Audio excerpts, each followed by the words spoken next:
Okay guys, ini adalah step-step untuk korang kalau ada masalah untuk pasang drawer, korang boleh rujuk video ni, okay? So, yang penting-penting, So, antara step-step yang kita perlu ambil kira adalah papan J. Okay, ni adalah papan J. So, papan J ni ensure edging kena dekat atas. And keadaan dia bila you connect tu kena rata. Okay, cuba pegang, dia rata. Dia bukannya ada gap ke apa, dia rata. Okay. So, kita tunjuk kalau yang salah pasang pula. Banyak customer kita, dia pasang, dia tak rata.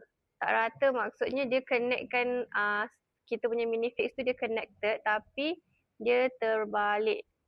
You kena pusing bagi keadaan tu nampak rata. So ini adalah pemasangan yang salah. Bila korang nampak dekat sini, dia macam ada tangga. Dia tak sepatutnya ada tangga. So dia kena sama level. Tolong. Yang sebetulnya adalah kita terbalikkan. And bila dia connect dengan papan dekat belakang tu, dia rata je. okay guys, untuk pemasangan drawer slide, korang ada tengok dia ada kiri dan kanan tau. So sebelah kiri korang boleh nampak CL, sebelah kanan adalah C right. L untuk left, R untuk right lah. So korang kena pastikan roda ada di sini, ruangan sini, dan kita skrukan di lubang kedua sama juga di sebelah dalam. Pastikan lengkungan ni sebelah macam ni lah, side dia ke bawah. So dia ada perbezaan kiri dan kanan.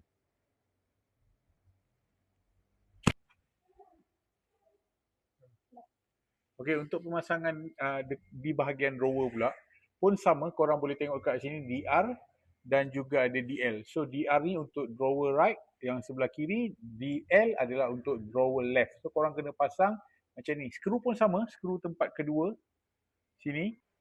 Okey, untuk masukkan drawer, korang nampak sini ada roller dia. Dekat dalam ni pun ada roller dia. Korang kena letak di atas tau, antara drawer ni. Masukkan dia seperti macam ni, ada slide macam ni. So dia akan ada lock dan juga dia boleh macam ni lah.